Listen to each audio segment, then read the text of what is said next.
श्रोते हो नमस्कार. आजच्या वृत्तविशेष कार्यक्रमात आपलं स्वागत. दरवर्षी राज्यभरातून लाखो भाविक पायी दिंड्यातून आषाढी एकादशीला विठ्ठल रखुमाईच्या दर्शनासाठी पंढरपूरला जातात. या दिंड्यांमध्ये महिला भाविकांची संख्याही लक्षणीय असते. वारीतील या महिला भाविकांच्या आरोग्याची, सुरक्षेची काळजी घेण्यासाठी राज्य महिला आयोगामार्फत आरोग्याची वारी उपक्रम राबवण्यात येतो. काय आहे आरोग्य वारी? या उपक्रमाद्वारे महिला भाविकांना काय सुविधा देण्यात येतात याविषयी आपण आजच्या वृत्तविशेषमध्ये जाणून घेणार आहोत. श्रोते हो, पंढरीची वारी म्हणजे वारकऱ्यांची अखंड ऊर्जा. त्यामुळेच दरवर्षी लाखो भाविक आपल्या लाडक्या विठुरायाचं दर्शन घेण्यासाठी, त्याचं रूप डोळ्यात साठवण्यासाठी शेकडो किलोमीटर पायी टाळ मृदुंगांच्या गजरात पंढरीकडे वाटचाल करतात. रस्त्यानं चालताना तहान भूक होणारे कष्ट विसरून विठुरायाच्या नामात दंग होतात. लहान मोठे, महिला पुरुष, गरीब श्रीमंत असे लाखो भाविक या दिंड्यात आनंदानं सहभागी होतात. जाता पंढरीसी सुख वाटे जीवा, आनंदे केशवा भेटतासी अशीच भावना या वारकऱ्यांची असते. पुरुषांच्या बरोबरीनंच या दिंड्यात महिला भाविकांची संख्याही लक्षणीय असते. महिला तशा नाजूक प्रकृतीच्या. वारीत अनेक महिलांना आरोग्यविषयक समस्या उद्भवतात. वारीत त्यांचं आरोग्य सुदृढ राहावं, त्यांच्या प्रकृतीला धोका उद्भवू नये, त्याचा परिणाम भविष्यात होऊ नये या उद्देशानं त्यांच्या आरोग्याची, त्यांच्या सुरक्षेची काळजी घेण्यासाठी राज्य महिला आयोगाकडून आरोग्याची वारी हा उपक्रम राबवण्यात येतो. या उपक्रमाद्वारे महिला भाविकांना हिरकणी कक्ष, स्वतंत्र स्नानगृह, स्त्रीरोग तज्ज्ञांचं पथक अशा विविध सुविधा उपलब्ध करून देण्यात येतात, ज्यायोगे महिलांची पंढरीची वारी सुखरूप व्हावी. महिला भाविकांना वारीत येणाऱ्या अडचणी सोडवण्यासाठी सुरू करण्यात आलेल्या आरोग्य वारी या उपक्रमाची माहिती देताना राज्य महिला आयोगाच्या अध्यक्ष रुपाली चाकणकर आकाशवाणीशी बोलताना म्हणाल्या, परंपरा जपत पालखी सोहळ्यामध्ये लाखाहून अधिक लोक सहभागी होत असतात. त्यामध्ये महिला वारकरी ह्या मोठ्या प्रमाणात सहभागी होतात. मी स्वतः वारकरी संप्रदायामधून येते. माझं माहेरचं कुटुंब हे वारकरी आणि त्यामुळे या वारीमध्ये मी देखील लहानपणापासून प्रवास करत असताना माझ्या त्यावेळेस लक्षात यायचं की इतक्या महिला या वारीमध्ये चालतात, पण महिन्यातल्या 4 दिवसांमध्ये या कशा समोर जात असतील, त्यांना कोणत्या सुविधा मिळत असतील. आणि हा विचार मनामध्ये असताना खरं तर त्याची अंमलबजावणी करणं किंवा कोणाला सांगणं त्यावेळेस वयाने लहान असल्यामुळे, पण योगायोगाने आयोगाच्या माध्यमातून वारीसाठी काम करण्याची संधी मला मिळाली आणि म्हणून गेल्या 2 वर्षापासून मी आरोग्य वारी हा उपक्रम राबवला आणि अतिशय सुंदर असा प्रतिसाद या आरोग्य वारीला मिळाला. या आरोग्य वारीमध्ये खरं तर ही आरोग्य वारी हा उपक्रम राबवत असताना वारीच्या सुखात कर्मयोगाचे काम करत आहोत आणि भक्तीला जोड जर विवेकाची हवी असेल तर ही वारी आरोग्याची व्हावी हा आमचा खऱ्या अर्थानं मानस आहे. देहू, आळंदी व्यतिरिक्त लांबून येणाऱ्या वारीमध्ये म्हणजे शेगाव मधून जी संत गजानन महाराजांची पालखी येते ती तब्बल 33 दिवसाचा प्रवास करते. मुक्ताईनगर मधून संत मुक्ताबाईंची पालखी येते ती तब्बल 27 दिवसाचा प्रवास करते आणि देहू आळंदीवरून निघणारी या वारी आणि या पालखीमध्ये जवळजवळ 40 ते 45 दिवसाचा प्रवास या महिला भगिनी करत असतात आणि या महिनाभराच्या प्रवासामध्ये एकदा तरी मासिक पाळीला सामोरं जावं लागतं.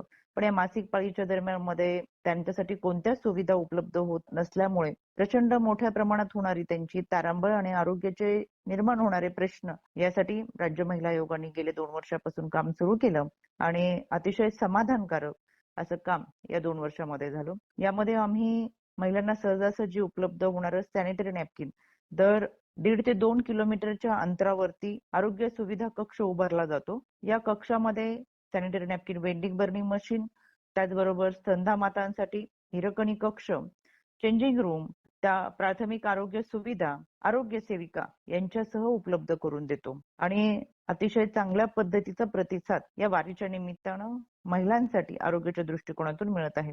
या नियोजनासाठी पुणे असेल, सातारा असेल आणि सोलापूर जिल्हाधिकारी, महानगरपालिका आयुक्त, पोलीस प्रशासन, जिल्हा परिषदेचे मुख्य कार्यकारी अधिकारी, जिल्हा महिला व बालविकास अधिकारी यांच्या बैठका घेऊन त्यांना आम्हाला नक्की काय हवंय, आमच्या सुविधा कशा असल्या पाहिजे यासाठी आम्ही नियोजन करतो. नुकतंच 2 दिवसापूर्वी या संबंधित सर्व अधिकाऱ्यांबरोबर माझी बैठक पार पडली आणि अतिशय चांगल्या पद्धतीचं नियोजन 2 वर्षामध्ये काम केल्यामुळे यावेळेस देखील ठेवतोय. विशेष बाब म्हणजे अनेक सामाजिक संस्थांना आपण यामध्ये सहभागी करून घेतोय. यांना सहभागी करून घेत असताना या सगळ्यांमध्ये एक चांगल्या पद्धतीची डिजिटल स्क्रीन या वारीमध्ये आपण सुरुवातीपासून शेवट म्हणजे पंढरपूर पर्यंत घेऊन जातोय. या स्क्रीनवरती हेल्पलाईन नंबर असतील, जवळचे पोलीस स्टेशनचे नंबर्स असतील, सुविधा कोणत्या ठिकाणी उपलब्ध आहेत त्याचे नकाशे असतील आणि त्याचबरोबर कायदा सुव्यवस्था आपल्याला काय सांगतो, आपल्यासाठी कोणत्या सुविधा आहेत, कोणता कायदा आहे याची देखील सातत्याने माहिती या डिजिटल स्क्रीनवरती उपलब्ध करून दिली जाते.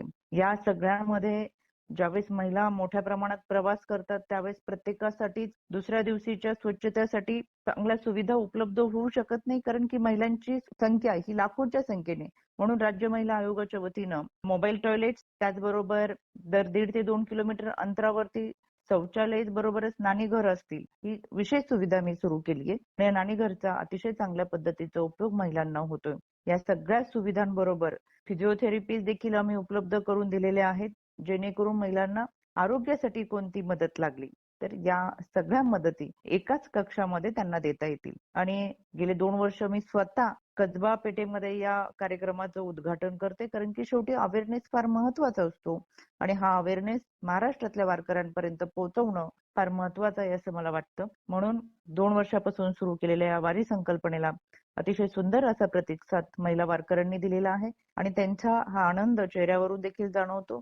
मी स्वतः वाखरीपर्यंत चालत जाते. नातेपुतेमध्ये देखील आमच्या वारीच्या निमित्तानं कार्यक्रम होतो. कसबामध्ये म्हणजे पुण्यापासून सुरू झालेली ही वारी आणि प्रत्येक ठिकाणी मी स्वतः त्याची कक्षाची करीत असलेली पाहणी, यामुळे आम्हाला चांगल्या पद्धतीचं नियोजन करता आलं आणि तिन्ही जिल्ह्याच्या प्रशासनाने अतिशय उत्तम असे नियोजन यावर्षी देखील केलेलं आहे. मला खात्री आहे ही देखील आरोग्याची वारी ही पूर्ण होईल आणि या वारीमध्ये चालणाऱ्या मायमाऊलींच्या चेहऱ्यावरील आनंद हा खऱ्या अर्थानं मला फार सुखकारक आहे. आणि आयोगामध्ये काम करत असताना सर्वात चांगलं काम कुठलं करता आलं असेल तर शेकडो वर्षापासून चालत आलेल्या वारीमध्ये महिलांना सॅनिटरी नॅपकिन 4 दिवसांमध्ये देऊन त्यांच्या आरोग्याची काळजी घेत आली. हीच खरी माऊलीची सेवा आहे असं मला मनापासून वाटतं. पूर्ण वारीमध्ये आम्ही 155-209 हा टोल फ्री क्रमांक देऊन ठेवतो, जेणेकरून कोणत्याही तक्रारी दाखल करायची असेल तर त्यांनी या नंबरवरती द्यावेत. अन्यथा 112 क्रमांक 1091 हे देखील टोल फ्री क्रमांक उपलब्ध करून दिलेले आहेत. तसेच दर 10 ते 12 किलोमीटरच्या अंतरावरती पोलीस स्टेशनच्या बाहेर निर्भया पथक आणि बीट मार्शल यांची देखील सुविधा त्या ठिकाणी तैनात करण्यात आलेली आहे. त्याच्यामुळे सातत्याने प्रत्येक अंतरावरती गर्दीच्या ठिकाणी किंवा गर्दी नसताना सुद्धा काही अडचणी आल्या तर त्यांच्यासाठी सगळी ही यंत्रणा उभी केलेली आहे. वारीच्या निमित्तानं महाराष्ट्रातला प्रत्येक कुटुंबातला एक वारकरी यामध्ये सहभागी होत असतं आणि प्रत्येकाच्या चेहऱ्यावरती तो आनंद असतो की मी पंढरीच्या विठुरायाचं दर्शन घेते. पण या निमित्तानं माझ्या महिला भगिनींना आणि माझ्या युवतींना मला आवर्जून सांगायचंय की ज्या पद्धतीने समाजामध्ये आपण जगत असतो त्या समाजातल्या एक घटक म्हणून जगत असताना आपल्याबरोबर आपल्याला देखील इतरांना काही मदत करता आली, सुविधा देता आल्या आणि कुणाच्या तरी मदतीसाठी आपण उपयोगी पडलं तर हे देखील एक आध्यात्मिक कृतज्ञता भाव आपल्या माध्यमातून व्यक्त व्हावा आणि म्हणून आम्ही सामाजिक संस्थांना आवाहन करतोय की या वारीच्या निमित्तानं एक दिवस या उपक्रमासाठी द्यावं, खऱ्या अर्थानं वारकऱ्यांची सेवा करावी. श्रोते हो, राज्य महिला आयोगाकडून सुरू करण्यात आलेला आरोग्यवारी उपक्रमाचा उद्देश आणि संकल्पना काय, प्रशासनाकडून काय तयारी करण्यात आली आहे याविषयी आकाशवाणीला माहिती देताना राज्य महिला आयोगाच्या सदस्य सचिव माया पाटोळे म्हणाल्या, आषाढी एकादशीला विठुरायाचे दर्शन घेण्यासाठी लाखो वारकरी पंढरीच्या दिशेने वाटचाल करतात. त्यासाठी निरनिराळ्या जशा संतश्रेष्ठ ज्ञानेश्वर माऊली, जगद्गुरू संतगुरू तुकाराम महाराज यांच्या बरोबर असंख्य पालख्या ह्या पंढरीच्या वाटेने चालू लागतात. या वारीमध्ये लाखोच्या संख्येने महिला वारकऱ्यांचा सुद्धा समावेश असतो आणि त्यांच्या सोयीसाठी मागील 2 वर्षापासून राज्य महिला आयोगाच्या पुढाकाराने आरोग्य वारीची सुरुवात केलेली आहे. प्रशासनाकडून वारकऱ्यांसाठी स्वच्छालय, स्नानगृह, निवारा, राहणे या सगळ्या गोष्टींची नियमित व्यवस्था करण्यात येतच होती. तथापि मागच्या काही वर्षापासून वाढत चाललेली महिलांची संख्या आणि त्याचबरोबर तरुणांची संख्याही विचारात घेता आरोग्यवारी हा एक अत्यंत उत्कृष्ट असा उपक्रम राज्य महिला आयोगाच्या माध्यमातून राबवला जातो. त्याकरता पुणे, सातारा, सोलापूर या तिन्ही जिल्ह्यांमधून जिल्हा प्रशासनाने महिलांकरता स्नानगृह, स्वच्छतागृह, मासिक पाळीच्या काळात लागणारे सॅनिटरी नॅपकिनचे वेंडिंग मशीन, त्याचबरोबर बर्निंग मशीन, त्यांचं आरोग्य तपासणी, निवारासाठी व्यवस्था आणि त्याचबरोबर स्तनदा मातांसाठी जे हिरकणी कक्ष आहे त्याची स्थापना सुद्धा ठिकठिकाणच्या प्राथमिक आरोग्य केंद्रात, सब सेंटर मध्ये केली जाते. आणि ही सर्व व्यवस्था चोख आहे हे पाहण्यासाठी राज्य महिला आयोगाचे कर्मचारी सुद्धा वारीच्या मार्गामध्ये सतत देखरेख ठेवत असतात. त्याचबरोबर वाढत्या तरुणांची संख्या विचारात घेता सुरक्षेच्या दृष्टीने सुद्धा निर्भया पथक, बाईकवरून जाणारे सर्व पोलीस कर्मचारी आणि हेल्पलाईन नंबर हे ठिकठिकाणी प्रसिद्ध केले जातात. त्याचबरोबर राज्य महिला आयोगाच्या वतीने यावेळी जिल्हा प्रशासनांना आरोग्य तपासणी सुद्धा ठिकठिकाणी करण्यात यावी अशाही सूचना देण्यात आलेल्या आहेत आणि त्याचा आढावाही राज्य महिला आयोगाच्या माननीय अध्यक्षा रुपालीताई चाकणकर यांनी घेतलेला आहे. स्वतः आयोगाच्या अध्यक्षा देखील वारी मार्गामध्ये 3-4 ठिकाणी उपस्थित राहणार आहेत, मार्गक्रमणाची पाहणी करणार आहेत. ठिकठिकाणच्या अँब्युलन्स, आरोग्य सुविधा, सुरक्षेच्या दृष्टीने उपाययोजना केली आहे की नाही त्याचंही एक प्रकारचं नियंत्रण राज्य महिला आयोगाच्या मार्फत केलं जाणार आहे. प्रशासन 4 ते 5 किलोमीटर वरती स्वच्छतागृह, निवारा केंद्र याची उभारणी करतच. त्यामुळे 4-5 किलोमीटरच्या अंतरावरती सर्वच ठिकाणी अशा प्रकारचे कक्ष हे प्रशासनाच्या माध्यमातून उपलब्ध करून देणार आहेत. आणि नातेपुते, वाखरी, पुणे या सर्व ठिकाणी काही कार्यक्रमाचं आयोजन सुद्धा राज्य महिला आयोगाच्या मार्फत केलं जाणार आहे. त्यांनी कुठे कॉल करावा, कोणते ते हेल्पलाईन नंबर आहेत याबाबतचं सुद्धा पॅम्पलेट आणि ठिकठिकाणी दर्शनीय भागामध्ये पोस्टर्स लावण्यात येणार आहेत. तर त्या वेळी उपलब्ध असलेल्या हेल्पलाईनला नंबर करून त्यांना जी मदत किंवा सहकार्य अपेक्षित आहे त्या महिला भगिनी मिळवू शकतील. इव्हन सोशल मीडियावरती कुठे संपर्क साधायचा हे डिटेल्स सुद्धा आपल्या माध्यमातून आम्ही शेअर करू. मी सर्व सहभागी होणाऱ्या वारकरी महिला, तरुण मुली यांना असं आवाहन करते की प्रशासनाने त्यांच्या सुरक्षतेसाठी, त्यांच्या सोयी सुविधांसाठी ठिकठिकाणी व्यवस्था केलेली आहे. त्याचा लाभ स्वतः घ्यावाच.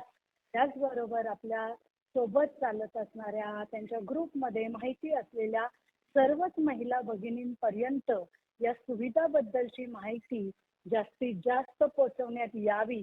म्हणजे त्याचा लाभ प्रत्येकाला घेता येईल आणि त्यांची कुठेही गैरसोय होणार नाही. श्रोतेहो, विष्णुमय जग वैष्णवांचा धर्म, भेदाभेद भ्रम अमंगळ असा संदेश संत तुकाराम महाराजांनी आपल्या अभंगातून दिला आहे. वारकरी संप्रदायानं नेहमीच एकात्मतेचा संदेश दिला आहे. वारकरी संप्रदाय सर्वसमावेशक असल्यानं तिथे कुठल्याही भेदभावाला थारा नाही. त्यामुळेच विठुरायाला भाविक माऊली असं संबोधतात.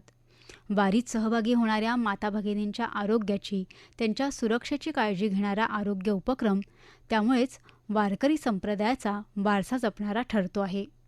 श्रोतेहो, आपला वृत्तविशेष हा कार्यक्रम आपण न्यूज ऑन AIR या ॲपवरही लाईव्ह ऐकू शकता. यासोबतच आमच्या मुंबई एअर न्यूज या यूट्यूब वाहिनीवर कार्यक्रमाचं ध्वनिमुद्रण आपल्याला कधीही ऐकता येईल. याबरोबरच आजचा वृत्तविशेष हा कार्यक्रम संपला. हा कार्यक्रम आकाशवाणी मुंबईच्या प्रादेशिक वृत्त विभागानं सादर केला. संपादक आणि सादरकर्ते सरस्वती कोवळेकर. निर्मिती सहाय्य निकिता लाड. लेखन आणि समन्वय रवींद्र लोखंडे. निवेदन सोनाली काकडे.